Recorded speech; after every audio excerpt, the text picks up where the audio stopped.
नमस्कार दोस्तों, सभी का स्वागत है चैट में जो नई वीडियो में। लास्ट वीक के अंदर पूरा टाइम हमने एक हॉल देखा है निफ्टी के अंदर। अगर मैं वीकली चार्ट पे एक बार जाऊं तो यहाँ पे हमें दिखेगा कि एक ड्रैगन फ्लाई डोजी कैंडल बनी है। इसको अगर हम इलेक्शन की जो वॉलेटिलिटी वाली कैंडल बनी थी, इसको हम ड्रैगन फ्लाई डोजी बोल सकते हैं। और उसके बाद एक छोटी रेंज की कैंडल बन गई इमीडिएटली जस्ट इलेक्शन का जो भी वॉलेटिलिटी खत्म हुआ, और एक बहुत ही छोटी नैरो रेंज के अंदर निफ्टी ने ट्रेड किया। अब ये नैरो रेंज देख के लग रहा है कि निफ्टी कहीं ना कहीं सिग्नल का वेट कर रहा है, मोस्टली एक्सटर्नल सिग्नल मेरे हिसाब से फॉरेन मार्केट से जो अभी हमें मिलेंगे। अगर हम छोटे टाइम फ्रेम पे मतलब डेली टाइम फ्रेम पे चले जाते हैं और यहाँ पे एक देखते हैं कि क्या बना है लास्ट 5-6 ट्रेडिंग सेशन में, तो यहाँ पे डोजी स्पिनिंग टॉप टाइप की कैंडल बनी है। मोस्टली अगर हम देखते तो लास्ट 5 कैंडल में से 4 candle spinning top doji candle stick की कैरेक्टरिस्टिक में बैठती है और एक थोड़ी सी बेरिश कैंडल थी ये वाली। ओवरऑल देखें तो नेक्स्ट वीक में माइनर पॉजिटिव बायस के साथ जा सकते हैं हम मार्केट के अंदर। यहाँ पे देखने ये वाली बात होगी कि डाउ किस हिसाब से रिएक्ट करता है। डाउ का चार्ट मैं यहाँ पे लगा देता हूँ और यहाँ पे हम देखेंगे कि एक एच टाइप पैटर्न भी बन सकता है, डबल टॉप टाइप पैटर्न भी बन सकता है ऑन दी हायर ये जो एरिया है यहाँ पे एक बार मैं आपको एक लाइन ड्रॉ करके बताता हूँ जो कि इस हिसाब से एक टच लाइन जा सकती है। ठीक है, ये हो गया left shoulder, head, right shoulder. और दूसरा एक है कि ये फर्स्ट टॉप, सेकंड टॉप और एक नेकलाइन 37,000 के एक सपोर्ट से बनते हुए। तो ये दो फैक्टर रहेंगे नेगेटिव डाउ के लिए। आज फॉरेन मार्केट चालू है। अभी यहाँ पे जो नीचे में 38,000 की क्लोजिंग बेसिस पे अगर लेवल टूट जाता है तो वापस से नेगेटिविटी बनेगी मार्केट के अंदर। और 37,000 फाइनली अगर टूट जाएगा तो फिर हमें फॉल देखने मिल सकता है।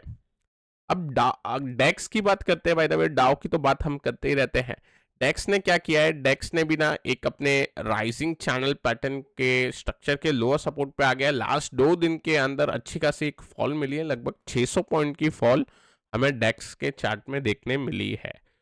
अभी इसका नेगेटिव असर हम डायरेक्टली, फिलहाल मैं ये नहीं बोलूँगा कि डायरेक्टली हमें देखने मिल जाएगा, बट इससे ये देखने को मिल रहा है कि डाउ वीक हो रहा है, थोड़ा डेक्स वीक हो रहा है, कहीं ना कहीं निफ्टी पे असर आ सकता है। इसके लिए मैं माइल्ड पॉजिटिव अभी बोलूँगा।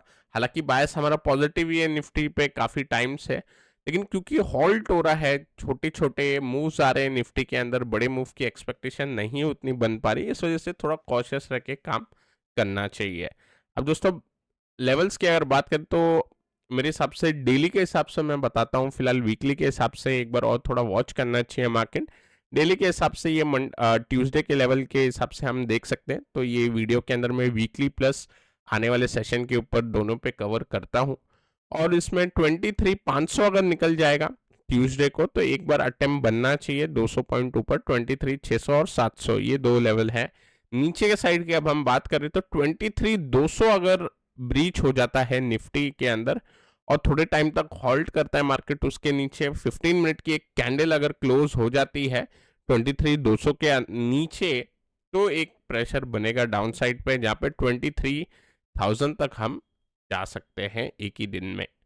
अब दोस्तों मिड कैप निफ्टी, जैसा मैंने वीडियो का भी टाइटल रखा था कि strong mid cap weak Nifty, तो वो चीज़ हमको यहाँ पे दिखाई दे रही है। लास्ट वीडियो में हमने यही डिस्कस किया था कि मिड कैप के अंदर काफ़ी स्ट्रेंथ है।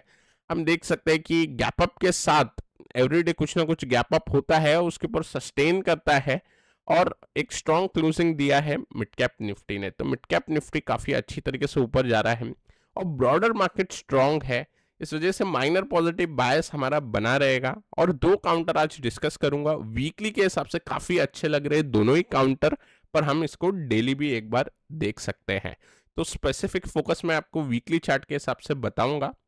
और यहाँ पे एक बैंक निफ्टी पे एक और अपडेट छोटा सा ले लेते हैं। बैंक निफ्टी की अगर मैं यहाँ पे बात करूँ तो एक राइजिंग चैनल पैटर्न का यहाँ पे ब्रेकडाउन हुआ, फिर टारगेट ऑलमोस्ट लगभग 70-75% तक पहुंच गया था। उसके बाद एक इलेक्शन की जो वोलेटिलिटी बनी थी उसके बाद फिर से ऊपर गया और निफ्टी की तरह ये साइडवेज में फंसा हुआ है।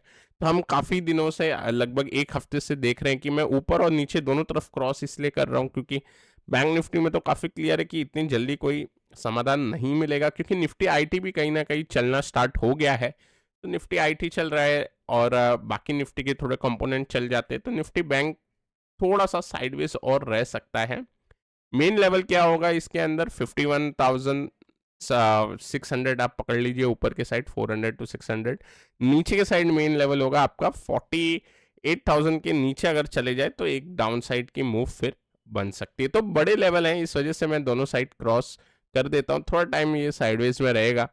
और बॉन्ड यील्ड पे आ जाते हैं जो कि थोड़ी करेक्ट हुई है, तो बॉन्ड यील्ड नीचे आई है लेकिन डाउ भी नीचे जा रहा है। सो फाइनली कौन जीतता है ये हमें थोड़े टाइम में पता चल जाएगा। बॉन्ड यील्ड जो है वो अपने फॉलिंग चैनल के लोअर सपोर्ट के अंदर अभी एक बार होल्ड किया है।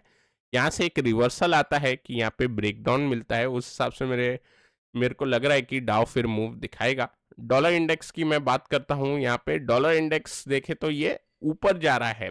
अधिकतर हमने देखा है बॉन्ड यील्ड डॉलर इंडेक्स थोड़ा साथ साथ चल लेते हैं, और जिस हिसाब से ये नीचे गया था बॉन्ड यील्ड भी नीचे गई थी, लेकिन स्पाइक बॉन्ड यील्ड फिर से नीचे, लेकिन डॉलर इंडेक्स फिर थोड़ा ऊपर जाने की कोशिश कर रहा है।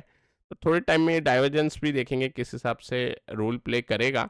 गोल्ड सिल्वर कमोडिटी अगर हम देखें तो स्ट्रॉन्ग ही है, साइडवेज में थोड़ा ट्रेड कर रहे हैं। डॉलर इंडेक्स के अंदर थोड़ी स्ट्रेंथ है, इस वजह से कमोडिटी अभी थोड़ा साइडवेज है। बॉन्ड यील्ड नीचे जा रहा है, और इस तरीके से अगर डॉलर इंडेक्स भी थोड़ा नीचे चले जाए, कमोडिटी ऑलरेडी अपने सपोर्ट पे है, अच्छा आरआर मिलेगा, तो रिवर्सल का सेटअप काफी अच्छा बनेगा। अब कमोडिटी और डॉलर इंडेक्स में रिलेशन ऐसा हो जाता है क्योंकि कमोडिटी की जो प्राइसिंग होती है वो डॉलर टर्म्स में होती है। इस हिसाब से अगर डॉलर महंगा होता है तो शॉर्ट टर्म डिमांड पे थोड़ा बहुत असर देखने मिलता है, उस हिसाब से यहाँ पे थोड़ा आपको फ्लक्चुएशन दिखता है। अब ये ट्रेंड लाइन पे सिल्वर मेरे को काफी अच्छा लगता है क्योंकि अपने राइजिंग ट्रेंड लाइन पे एक छोटा रिस्क यहाँ पे बनेगा, और रिवॉर्ड के अंदर अगर हम देखें तो एक पूरा प्रीवियस स्विंग के हाई के ऊपर जाने का पॉसिबिलिटी बनेगा, क्योंकि ये भी एक राइजिंग चैनल बना के फिर ट्रेड करेगा। तो यहाँ पे एक इंटरेस्टिंग ये सेटअप है। इसमें स्ट्रेंथ और क्या करेगा सेटअप के अंदर, अगर डॉलर इंडेक्स नीचे गिर जाता है, ऑलरेडी कमोडिटी साइडवेज अपने सपोर्ट पे, तो तुरंत एक स्पाइक अपसाइड का देने को तैयार हो जाएंगे। लेकिन ये काफ़ी इफ एंड बट्स है, और इसीलिए है क्योंकि अभी काफ़ी, अगर मैं बोलूँ तो स्पेकुलेशन करना इस एनवायरनमेंट में डिफिकल्ट हो रहा है।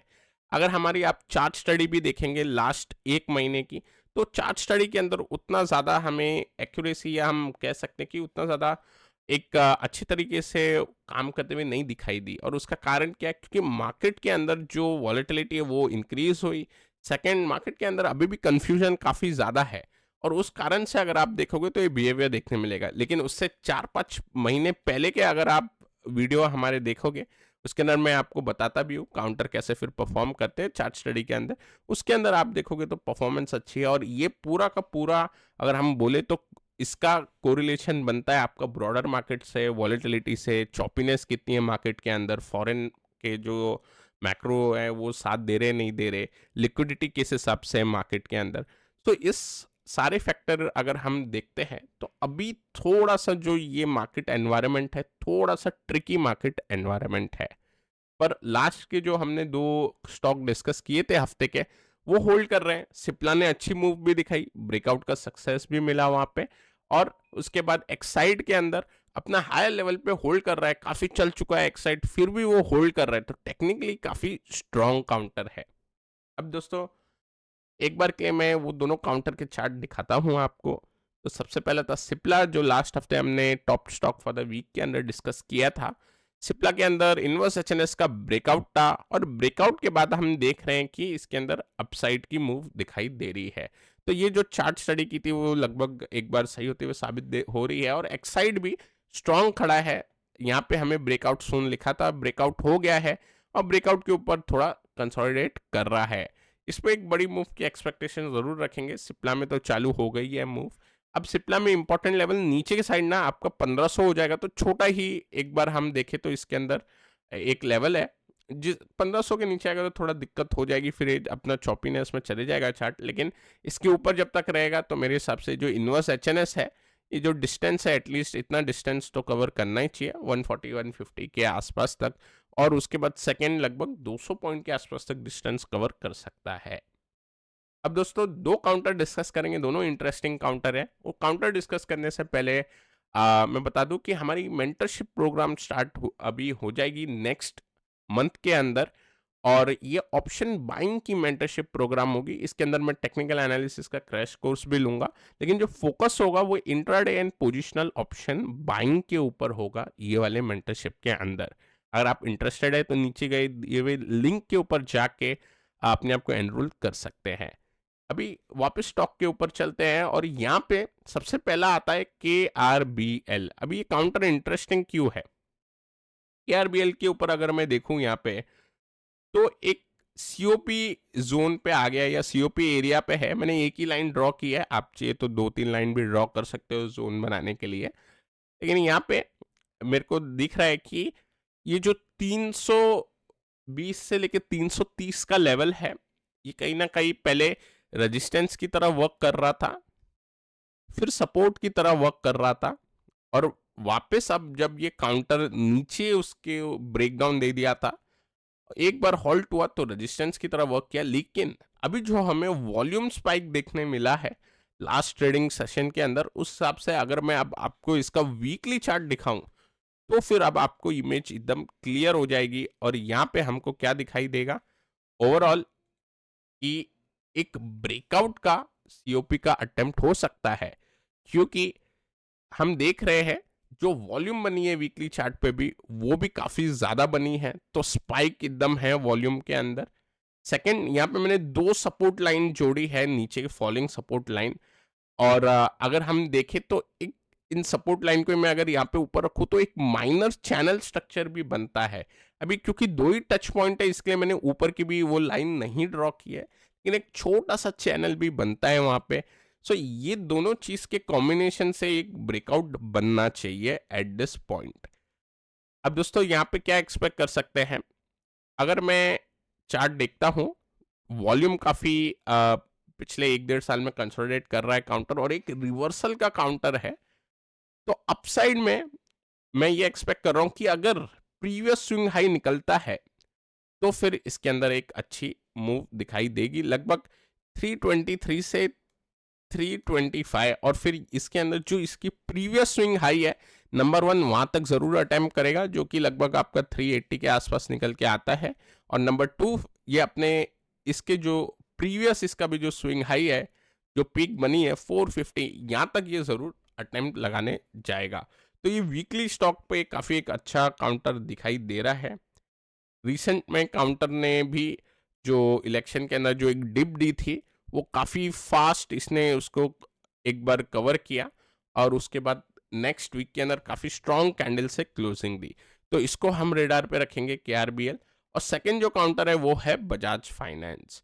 अभी देखो ये दोनों जो काउंटर मैंने निकाले हैं, ये मैंने इस हिसाब से निकाले हैं चार्ट स्टडी के लिए, क्योंकि मार्केट अभी थोड़ा माइनर पॉजिटिव बायस तो है लेकिन थोड़ा कॉशन मोड भी है।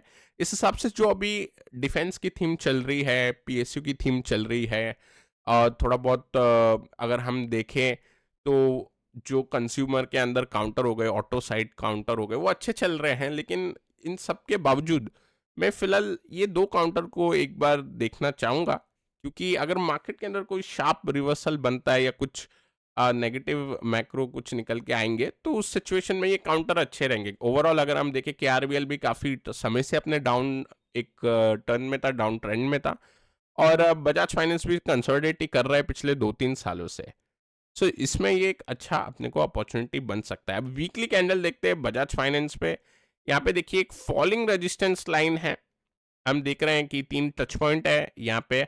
और लास्ट हफ्ते क्या देखने मिला इलेक्शन वोलेटिलिटी में, ये जो कैंडल बनी आपको बड़ी रेंज वाली, इसने प्रीवियस स्विंग लो डिप किया, लेकिन in the same week just like जो स्ट्रॉन्ग काउंटर हम देख रहे हैं मार्केट में, तुरंत ऊपर आ गया, और नेक्स्ट वीक भी इसने एक अटेम्प्ट किया अपना प्रीवियस स्विंग हाई निकालने को। अब दोस्तों इंपॉर्टेंट लेवल क्या है, ट्रेंड लाइन ब्रेकआउट तो हमें मिलने को हमको देखने को मिल रहा है, और जो इसका प्रीवियस स्विंग हाई बनता है 7450, हम इसको गिन के चलेंगे तो 7450 लगभग 100 पॉइंट के आसपास ऊपर है। ये लेवल अगर निकल जाए तो मैं इसके अंदर उम्मीद करूंगा एटलीस्ट जो इसका साइकोलॉजिकल सपोर्ट बनेगा, जहाँ पे हम इसको काफ़ी बार रुकते हुए देख रहे हैं, एक 8000 और 8000 उसके ऊपर का प्रीवियस स्विंग है 8200, वहाँ तक तो ये एक बार जर्नी कवर करना चाहिए इन दी अपकमिंग वीक। इतना तो हम एक्सपेक्ट करेंगे एटलीस्ट 10% की इसको बूस्ट मिले। और जब मेन ब्रेकआउट होगा उस पर भी मेरी नज़र रहेगी, क्योंकि मंथली चार्ट के अंदर इसके ऊपर असेंडिंग ट्रायंगल की फॉर्मेशन बन रही है। मैं अगर मंथली चार्ट देखता हूँ तो यहाँ पे एक असेंडिंग ट्रायंगल फॉर्मेशन बन रहा है, इसको भी हम मिस नहीं करेंगे। लेकिन अगर ये ब्रेकआउट देगा तो हम इसके ऊपर फिर अपडेट करेंगे। तो काफ़ी अच्छा असेंडिंग ट्रायंगल बन रहा है। मंथली चार्ट पे थोड़ा रेयर देखने को मिलता है, लेकिन अब जब भी 8,200 के ऊपर निकलेगा, 8,200 250 के ऊपर की क्लोजिंग देगा, उसके बाद फिर हमें इसके अंदर लंबी राइट के लिए एक बार देखना चाहिए काउंटर। सो अभी हम क्या कर रहे हैं, अभी एक नॉर्मल ब्रेकआउट सून वीकली के हिसाब से इस काउंटर को देख रहे हैं। और काफ़ी समय से कंसोलिडेशन में लगभग 2.5-3 साल होने आ गए और कुछ हुआ नहीं है, तो अब लग रहा है फाइनली कुछ ना कुछ हो सकता है। बाकी फाइनेंस काउंटर के अंदर भी एक बार मूव देखने मिल रही है। तो दोस्तों मैं आशा करता हूँ आपको ये वीडियो पसंद आया होगा। पसंद आया तो लाइक करें, नए हमारे चैनल पे तो सब्सक्राइब करना ना भूलें। Till then take care, I will meet you in the next video.